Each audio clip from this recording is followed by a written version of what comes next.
Good morning. Another week as we live in fellowship with our God and Savior. We rejoice in His goodness in a world that's upside down. I heard a statistic on the radio and had to stop and ponder it and go, what in the world is that? It was a news item that the federal debt for this coming year, not the total debt, but just the debt for 1 year, will exceed our gross national product.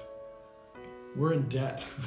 A lot of people are in debt. Every person right now apparently is being close to $100,000 in debt if we assumed our part of the federal debt with the 330 million citizens there are in our country. That's a lot. And people are beset by various financial problems as well, some not of their own making due to the pandemic. But Dave Ramsey pointed out in an article that was in the local paper here that people are in debt. They only have $400 in case of an emergency. Something's not right. Our houses are not in order. Paul, as he wrote to the Roman church, we'll get to this in Romans 13 in about a year or so or more in our study in Romans, but he writes this: let no debt remain outstanding except the continuing debt to love one another, for he who loves his fellow man has fulfilled the law.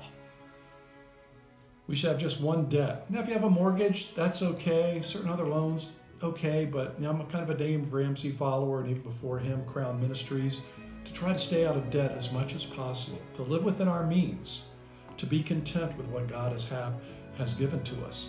Yet here he says there's one debt. We have a debt of love, and it's not ultimately to our fellow man. It's actually to our God. For we can never repay God for what he has done for us.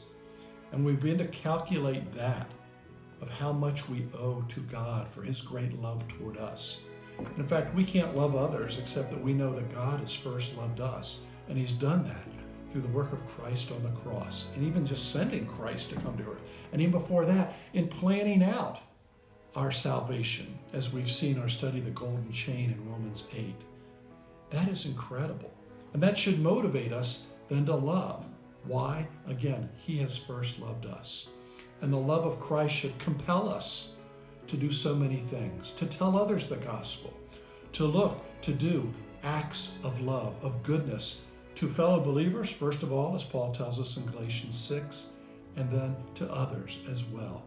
So encourage you to love God and then look for opportunities. Pray for those opportunities that you can extend that love of others. And also tell them why you're loving them. Not just try to be a nice person, but I'm loving you because Christ has first loved me. So go and love others today.